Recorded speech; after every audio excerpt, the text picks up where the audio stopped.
তুমি হয়তো ভাবছো তোমার জীবন শেষ, কিন্তু না, আল্লাহ রাব্বুল আলামিন বলছেন যে তোমার জীবন শেষ নয়, বরং তোমার জীবন এখান থেকে শুরু। হয়তো তুমি তোমার জীবনে এমন কোনো কিছু হারিয়েছো যার কারণে তুমি ভাবতেছো, আমি সেই জিনিসটা পেলাম না, হয়তো আমার জীবনটাই শেষ। কিন্তু আল্লাহ রাব্বুল আলামিন বান্দার জন্য সেই জিনিসটা কখনো সরিয়ে দেন না যতক্ষণ পর্যন্ত সেই জিনিসটা বান্দার জন্য অমঙ্গল না হয়।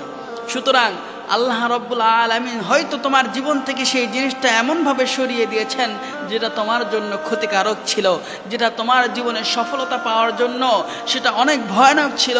এই জন্য আল্লাহ রাব্বুল আলামিন তোমার জীবন থেকে সেই জিনিসটা সরিয়ে দিয়েছেন।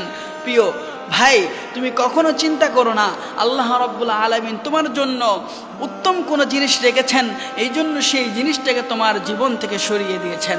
সুতরাং আল্লাহর ওপর ভরসা রাখো, তাওয়াক্কুল করতে থাকো, দেখবে আল্লাহ রাব্বুল আলামিন তোমাকে সেই যেই জিনিসটা হারিয়েছো সেই জিনিস থেকে অনেক উত্তম জিনিস তোমাকে দান করবেন। সুবহানাল্লাহ। তুমি হয়তো ভাবছো তোমার জীবন শেষ, কিন্তু না, আল্লাহ রাব্বুল আলামিন বলছেন যে তোমার জীবন শেষ নয়, বরং তোমার জীবন এখান থেকে শুরু। হয়তো তুমি তোমার জীবনে এমন কোনো কিছু হারিয়েছো যার কারণে তুমি ভাবতেছো, আমি সেই জিনিসটা পেলাম না, হয়তো আমার জীবনটাই শেষ।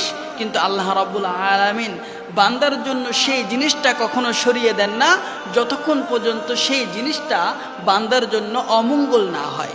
সুতরাং আল্লাহ রাব্বুল আলামিন হয়তো তোমার জীবন থেকে সেই জিনিসটা এমনভাবে সরিয়ে দিয়েছেন যেটা তোমার জন্য ক্ষতিকারক ছিল, যেটা তোমার জীবনে সফলতা পাওয়ার জন্য সেটা অনেক ভয়ানক ছিল। এই জন্য আল্লাহ রাব্বুল আলামিন তোমার জীবন থেকে সেই জিনিসটা সরিয়ে দিয়েছেন। প্রিয় ভাই, তুমি কখনো চিন্তা করো না আল্লাহ রাব্বুল আলামিন তোমার জন্য উত্তম কোনো জিনিস রেখেছেন, এই জন্য সেই জিনিসটাকে তোমার জীবন থেকে সরিয়ে দিয়েছেন।